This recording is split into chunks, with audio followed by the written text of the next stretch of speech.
ഒന്നാമത്തെ വരി എന്ന് പറയുന്നത്, അതായത് സൈഡിനോട് ചേർന്നുള്ള വരി, ഒന്നാമത്തെ വരിയിൽ വേഗം കുറഞ്ഞ വാഹനങ്ങളാണ് പോകേണ്ടത്. സാധാരണ നമ്മുടെ സ്വകാര്യ ബസ്സുകളൊക്കെ ആണെങ്കിൽ ആ ബസ്സിന് നിശ്ചിത വാഹന വേഗപരിധി ഉണ്ടെങ്കിൽ ആ വേഗത കുറഞ്ഞ വാഹനങ്ങളൊക്കെ, ഓട്ടോറിക്ഷയാണെങ്കിലും മറ്റു വാഹനങ്ങളാണെങ്കിലും എല്ലാം പോകേണ്ടത് ഈ ഒന്നാമത്തെ വരിയിലൂടെയാണ്.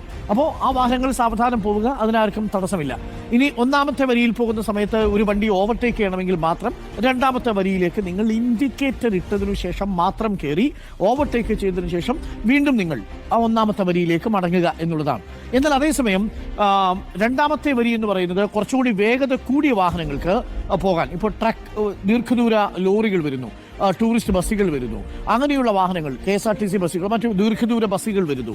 അത്തരം വാഹനങ്ങളൊക്കെ കുറച്ചുകൂടി വേഗത്തിൽ പോകുന്നു എന്നിരിക്കട്ടെ, നമ്മുടെ സ്വകാര്യ കാറുകളൊക്കെ പോകുന്നു. അപ്പോൾ നമ്മൾ രണ്ടാമത്തെ, അതായത് മധ്യത്തിലെ വരിയിലൂടെ പോവുക എന്നുള്ളതാണ് വേഗത കൂടുതൽ വാഹനങ്ങൾ. ഇനി മൂന്നാമത്തെ വരിയോ, നമ്മൾ സാധാരണ ഉപയോഗിച്ചുകൊണ്ടിരിക്കുന്നത് മൂന്നാമത്തെ വരിയാണെന്ന് എനിക്കറിയാം, ഇത് കണ്ടുകൊണ്ടിരിക്കുന്ന പ്രിയപ്പെട്ട പ്രേക്ഷകരിൽ കൂടുതലും. മൂന്നാമത്തത് എമർജൻസി വാഹനങ്ങൾ പോകുന്നതിനോ രണ്ടാമത്തെ വരിയിൽ പോകുന്ന വാഹനങ്ങളിൽ നിന്ന് മറികടന്നു പോകുന്നതിനോ ഓവർടേക്ക് ചെയ്യുന്നതിനോ വേണ്ടി മാത്രമേ നമ്മൾ മൂന്നാമത്തെ വരി ഉപയോഗിക്കാൻ പാടുള്ളൂ.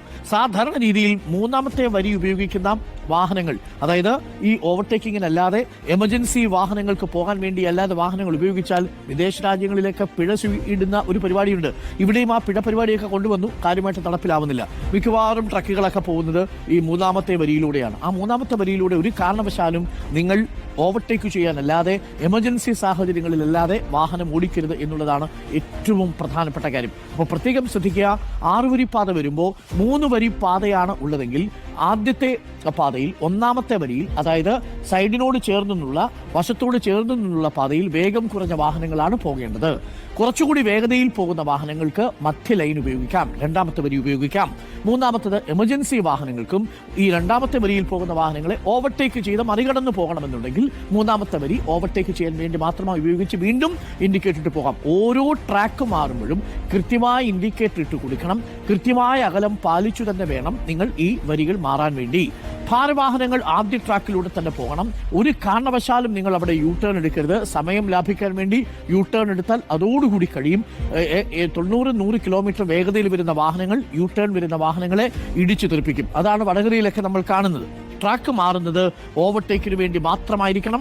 ഭാരവാഹനങ്ങൾക്ക് 80 കിലോമീറ്ററാണ് വേഗപരിധി ഉണ്ടാവുക.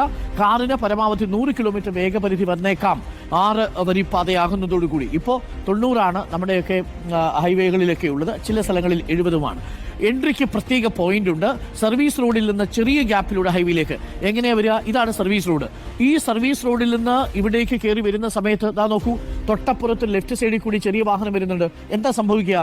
ഈ സൈഡിലെ വാഹനം, ഈ സൈഡിലെ ട്രാക്കിലൂടെ അമിത വേഗതയിലാണ് വാഹനം വരുന്നതെങ്കിൽ ഇവിടെ പ്രേക്ഷകർക്ക് കാണാം, ഇതുവഴി വരുന്ന ഈ സർവീസ് റോഡിലൂടെ ഈ ഗ്യാപ്പിലൂടെ ഇതിലേക്ക് കയറുന്ന സമയത്ത് അമിത വേഗതയിൽ വരുന്ന ഈ വാഹനം സ്വാഭാവികമായി ഈ വാഹനത്തെ ഇടിച്ചു തെറിപ്പിക്കും. അപ്പോൾ സ്വാഭാവികമായും ഈ ലെഫ്റ്റ് സൈഡിലൂടെ വരുന്ന വാഹനങ്ങൾ ഒരു ഗ്യാപ്പ് എടുത്ത് ഇൻഡിക്കേറ്റർ ഇട്ട് ഇവിടെ വാഹനം വരുന്നുണ്ടോ എന്ന് റിയർവ്യൂ മിററിലൂടെ നോക്കിയതിനു ശേഷം മാത്രം ഒന്നാമത്തെ വരിയിലേക്ക് പ്രവേശിക്കുക.